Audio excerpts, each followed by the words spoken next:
So there's this moment in 2 Kings 10 that most people just seem to skim right past. So King Jehu has just become king. So Jehu has just become king over Israel. And he decides that it's time to deal with this Baal worship in Israel permanently. So what does he do? He doesn't ban it quietly.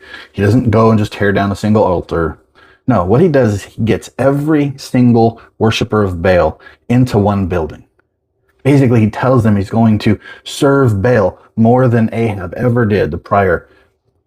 And he calls this a solemn assembly. And he makes sure that every priest, every prophet, every worshiper shows up. And then he even says, like, anybody that's missing is going to forfeit their life.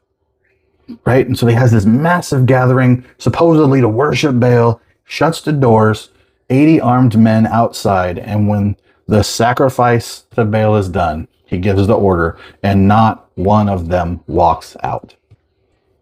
Then he takes this sacred pillar of Baal and burns it.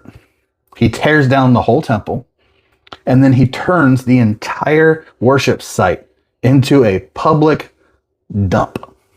And then verse 27 says, and it stayed that way to this day. And it just got me thinking, like, that's not cleanup. That's total, deliberate, humiliating destruction. Nothing of Baal was going to ever be rebuilt on that ground again. And here's what stopped me. I read that.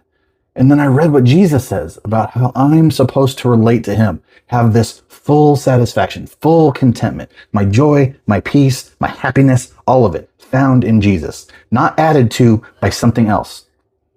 And then I realized I don't look for idols in my life the way Jehu looked for Baal worshipers. I'm not hunting down these things in my life. I'm not burning them at the root. I tolerate them. I let them sit quietly in a corner of my heart because they don't look like idols. They just look like these normal desires, normal comforts, normal ambitions. But Scripture doesn't say to keep other things in a manageable position. It says nothing comes before God. Nothing. And Jehu's zeal, as messy as the rest of his story gets, shows me what taking that seriously actually looks like. It's not managing an idol. It's not sort of just having this thing that I think will make me happy alongside Jesus. No. It's just Jesus. And I sort of have to destroy this idea that this thing or these things will make me happy so that there's nothing left to be rebuilt. And all I'm left with is the King of Kings and the Lord of Lords.